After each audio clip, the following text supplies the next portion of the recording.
Oh shit.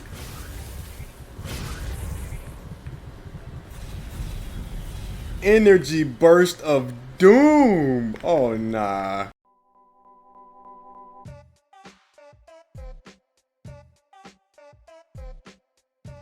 What's going on, guys, and welcome to Balancing and Issues Part 2, where once again I'll be diving into the current problems within the main game that I think should be addressed as soon as possible. Short disclaimer before the video starts: I know recode is being worked on, but since Blade has been updating the main game a bit recently, I figured why not make another part to go over the current state of the game. So without further ado, make sure to subscribe, like the video, and join my Discord, link in description, and let's get straight into this banger, man.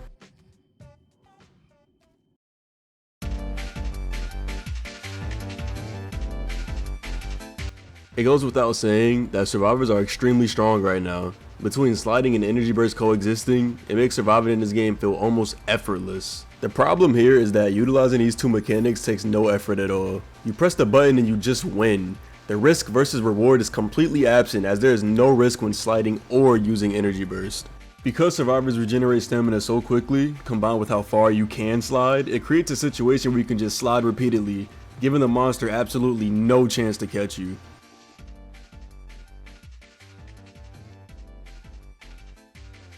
Now combine sliding with energy burst, which is the easiest and best upgrade to use, and you create scenarios where you can almost never lobby wipe. My biggest issue with energy burst is that the debuff you get after using it is basically nothing, as you can still slide even when slowed. If Blade is going to keep sliding in the main game, then it should be something that is not spammable. It should be a mechanic that can get you out of a sticky situation, such as if you were stuck in a corner somewhere. All in all, Survivor is way too strong right now, because minus energy burst and sliding, you then have extra help me tools such as Stefano, flashbangs, and Doomfist Gauntlet. Before we move on to the next chapter, I'm going to throw some nerf suggestions on screen that I personally think would benefit the monster experience. Keep in mind that I don't think every nerf should be applied, but at least some of them.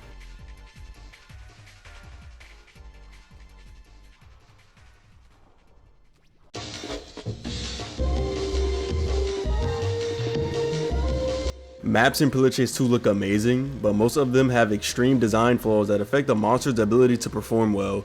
Mainland, My World, Gobble Run, and Gilgamesh are practically impossible to wipe on.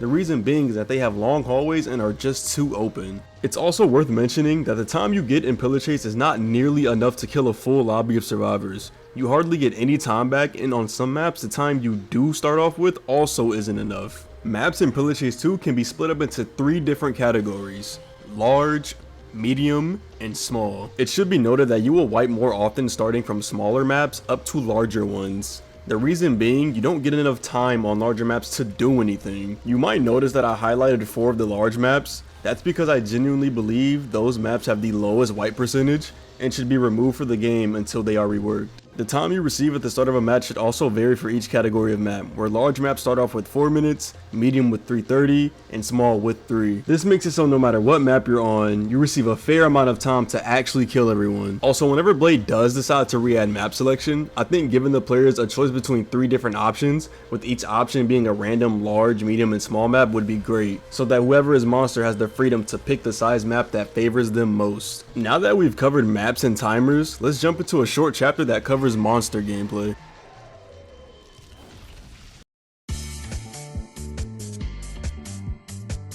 A big problem in Pillarchase is looping, but looping is only possible because monsters don't have the proper stamina to deal with survivors.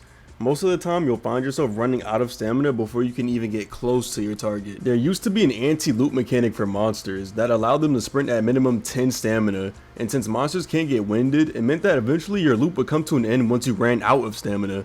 I would love to see this make a return because looping is such a massive issue in this game and basically has no counter. Also, a big problem with monsters I have is that the camera sway is so devious. There needs to be an option to turn camera sway completely off because it affects your ability to open doors, and sometimes you can't even see correctly. Just look at this comparison of Anime Fawadi camera compared to John Fogborn's camera.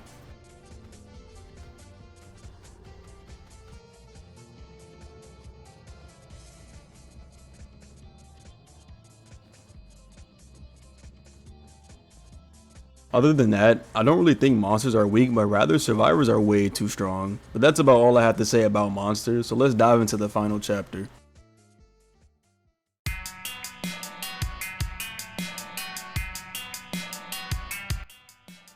So I'm kind of going to freestyle the ending here. Pillarchase is a really good game, and like I said, I'm very excited for Recode. It looks amazing. The mechanics are amazing. The way the monsters are playing right now, Vapor and MX feel good. Aoni, his rework is already looking good. There's positive things coming for Pillarchase, but right now the main game is just so exhausting to play, and that's my only gripe with this game. Other than that, Recode looks amazing. I still have fun with the game when I'm streaming. By the way, I stream almost daily, starting at 5:30 or 6. So make sure you tune in for that. But yeah, man, there's really nothing else I have to say. Like, I hope these problems get changed within the main game so that the loyal player base that's still playing Pillarchase while waiting for Recode can just enjoy themselves. I've heard it from so many people that they've moved on. Outcome memories are forsaken because Pillarchase is so frustrating to play right now. And it's crazy because it's a good game. It just has a few little tweaks that Blade needs to make to push it over the edge of just being good enough to play while we wait for Recode. But with all that being said, shout out to Blade. Let's give a moment of appreciation to Blade for how hard he works and how much he has truly done for this community. He does a lot.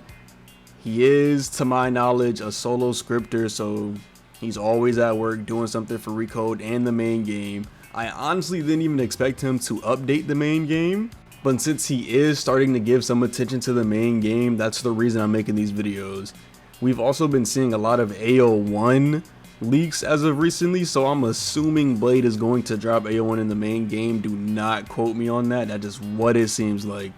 From all the sneak peeks we've seen and the gameplay footage of him using him in the main game, we can probably expect AO1 to drop in the main game within the next few weeks. If that happens, the player base will probably skyrocket. It'll be fun, but it needs to come with balance changes and, more importantly, map selection. That's the only thing I truly care about in this game, is map selection.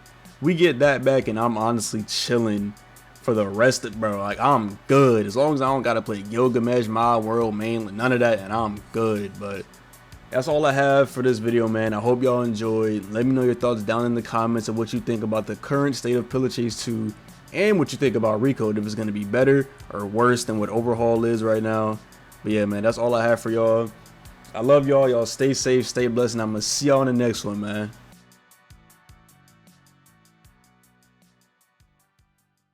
Nerd energy burst. Nerd energy burst. Nerd energy burst. Nerd energy burst. Nerd energy burst. Nerd energy burst. Burst of doom. Nerd energy burst. Oh, Nerd nah. energy burst. Nerd energy burst.